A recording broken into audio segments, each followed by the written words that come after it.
let's talk about the Polish elections. Boom! Boom! Cześć ludzie! What's up people? Hola, JT here. Welcome to another episode. This episode is going to be 100% improvised, completely off the cuff. I have no notes for this episode. Everything I'm saying right now, it's coming out of my head directly to the camera. Stream of consciousness. And I want it to be like that. I do have to say that I had 2 videos. One of them was ready, recorded and everything. I just needed to, do a little bit of editing about Rafał Trzaskowski. And I had the script already ready, although not shot, not filmed just yet, about Karol Nawrocki. I wanted to have both of those videos ready because it was so close that it was impossible to really predict who was going to become the president. Now, as the moment you watching this and me recording it, because I'm recording it on a Monday, literally today is the day that we found out officially that Karol Nawrocki is the new president of Poland. And I wanted to present my audience, especially the people that, like me, maybe are not up to date on Polish politics. And I just literally wanted to present those 2 political figures. If it was Rafał Trzaskowski that's going to become president, okay, this is who he is, some information, even some little gossips. And the same for Karol Nawrocki. But I woke up today and after almost record attendance, by the way, applauded to all Poles that stood up, went to the voting stations. They casted their votes. They wanted to be heard. Whatever your choice, whatever you wanted to vote in favor of, you voted. You did not just sit at home and complain. And of course, whoever was going to win, if it was not your candidate, then you were going to complain even more. But no, Poles did what they should do. It's a civil right, but almost an obligation to some degree to make sure that we express what we want out of our leaders. And the way to do that starts with selecting a person who is the candidate that speaks to you the most. Sometimes you are like, who is the lesser of 2 evils? And that's fair. In politics these days, it's a little bit more going in that direction where we are like, okay, none of them are really convincing, but I guess you have to support one that is going to kind of like align a little bit more with whatever your beliefs are. So getting back on topic, I saw the results and came here to my studio, got the camera up and like, let me get my script to record about Karol Nawrocki, the new president of Poland. And then I decided, wow, but this is not really what I want to do. Because you see, completely unrelated to who I preferred, who had spoken to me, who had expressed some of my concerns as to them addressing them, completely aside from that, I thought that the elections reflected a division in Poland, a very big division. Nawrocki won the election by 50.1% of the votes, and Trzaskowski lost the election by 49.1% of the votes. That's extremely close, extremely close. If we take a look at, for example, what happened in England during the referendum to leave the European Union or to stay in the European Union, it was also extremely close. And you know what that proved? That proved, if we look at it now, of course, in retrospect, it would be very difficult to know what was going to happen, right? The people that voted for leave the Union thought that they were voting for literally the best solution for their country. And the people that voted to stay were depressed. They were like the closest thing to a national state of depression among those people that voted to stay. And what time has proven is that, for example, now the pendulum really tilts very fast when there's such a small difference. A lot of people that voted to leave the European Union in England, very quickly when things start getting a little complicated there, they were like, oh, maybe this is not what we should have done. Now we support the other side. And the pendulum was swinging. So bringing it all back to Poland now, for me at least, it's important that I talk to you about my opinion on such a division. Let's forget about the candidates for a moment. Let's forget about even the new president, with all due respect to his political figure. It's about you guys watching me, because I know a lot of you that watch me are Polish. And of course, as a person that now lives in Poland, a resident, and will for sure in the future become a citizen, with 2 children that are half Polish and live here, and all the friends and family members that I have, it's a concern how divided the country is. The world is united, and when I say the world, I'm talking internationally. The voice around Europe, people, and not politicians, okay? Forget about you read some stuff on The Economist or whatever, saying that Poland will be the new, big potency and it's gonna surpass England by 2030 or whatever. Forget about that. Those indicators come from somewhere, and they tend to be somewhat correct, but there's a lot to read in between lines, right? Still, the average Pole is earning relatively low. But let's talk about the people.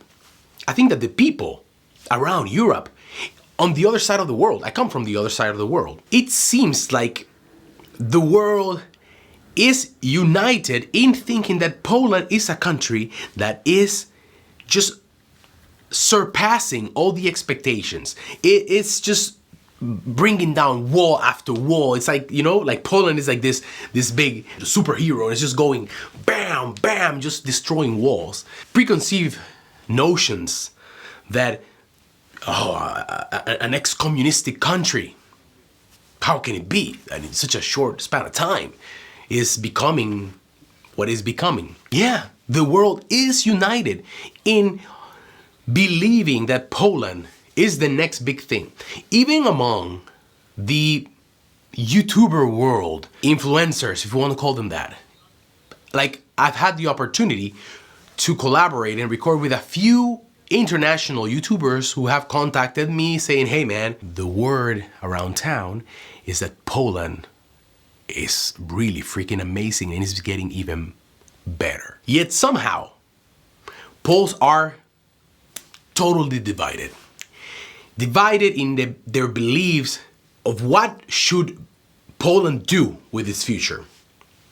49.1% of the people think that Poland should align itself a little bit more with European Union, with other countries in Europe, be part of a collective. Now, don't get me wrong, I'm not even going to include a disclaimer. Like I said, this is just stream of conscious. I'm not going to even edit this too much. I understand that maybe you liked the rhetoric of Rafał Trzaskowski, but you don't necessarily support everything that he stood for. Okay, so just to make it clear, I know. Okay, I know. But it's fair to say that if you voted for him, or if you voted for Nawrocki, it's because most of the things, or at least the ones that are the most important to you, he was willing to not only address them, but in true politician's fashion, promised that he is going to oversee that this gets done, or the opposite, that it doesn't get done. And then 50.9% of people in Poland believe that Poland should be more independent, that Poland should be taking care of its internal businesses, that Poland has nothing to really gain, or at least has less to gain from going to bed with the European Union and all the money that needs to be provided to the European Union and everything that comes along with it, and basically putting on its shoulder a lot of the weight that, of course, needs to be shared among all the members of the European Union. In this video, though, although I've mentioned already several times that the European Union, I know that it's not only about the European Union. I'm clarifying that. I know that. I don't want anybody to come into the, anyone can come to the comments and say whatever they want. If it's disrespectful, I just block it or delete it. But I don't have a high I don't have a tendency to do that, to be fair. I let people speak, even if they don't agree with me. But what I do see sometimes is that sometimes some of my words are, they just go into the wind, because I say to people, listen, I know that this is not just about European Union. And somebody comes to the comments and says, yeah, because you think that this is all about European Union. It's not, bro. Jesus, it's not about that. But anyways, nothing you can do about those people. You guys, the ones that, listen to every word that I'm saying, I know that this is not about the European Union only. But there are a lot of things that derived from what is happening at this moment in time in the European Union. We have a war, Russia in Ukraine trying to take over. We have all the member states of the European Union increasing their defense budgets. They're trying to, for example, Germany is going to build some tanks, and oh yeah, of course, people are thinking, yeah, so everything is going to go to be produced in Germany. We should just support ourselves, or immigration. What is going to happen? Look at Brussels. Look at France. Look at whatever. Insert any Western country. To be honest, we don't want the same to happen in Poland. Trust me, I make content that promotes Poland, and I get a lot of messages. Not necessarily private, but even public. You can find them on my Instagram, everywhere. People saying, hey man, stop promoting Poland, because they're gonna come. All those people that, are not willing to integrate, people that are not the right immigrants. They want to just come here because you're just saying that Poland is so awesome, right? So just shut it. Come on. What I say about that is that, in my opinion, is ridiculous. I think we should be proud of the country that we have.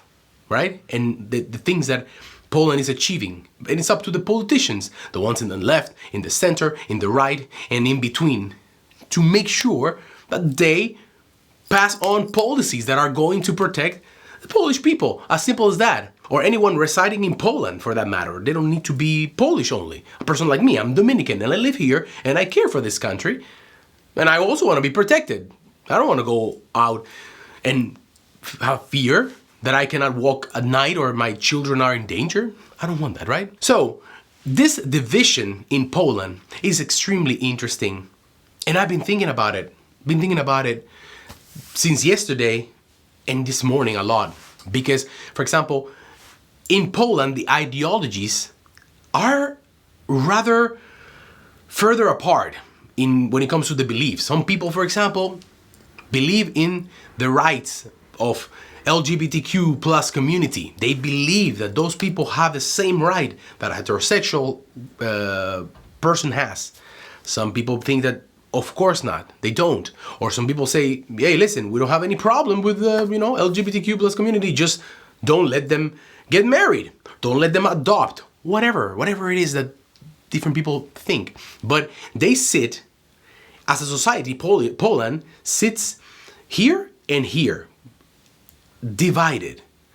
In my country, for example, the division is a little bit less so. And I saw a very, very interesting graph, I'm going to try to include it here, of how each part of the population voted, depending even on their degree of education. And I wonder, because I've gone out to the countryside. My wife is from a small town. And I've met people in those towns, and I cannot tell you that those people are dumb or dumber than people that are in the cities. Same, there's a lot of tools, right? In the cities, people that are like, But somehow, some way, it seems like the division of beliefs, a lot of it comes from, what do you understand about international politics? I don't have the answers. I am just speaking from the heart, because I think that Poland should start meeting somewhere in the middle. I think Poles should put their swords away a little bit and try to find what are the commonalities. What are the things that you share, that you all agree with? Because if we only focus on the differences, then you know what happens. Politicians come, they tell you the nice, sweet ear candy that you want to hear, just so that you vote for them, and they go to the presidency or, the prime ministry or whatever, the same, and then You elect them, so they're already on top. Let's focus on our similarities.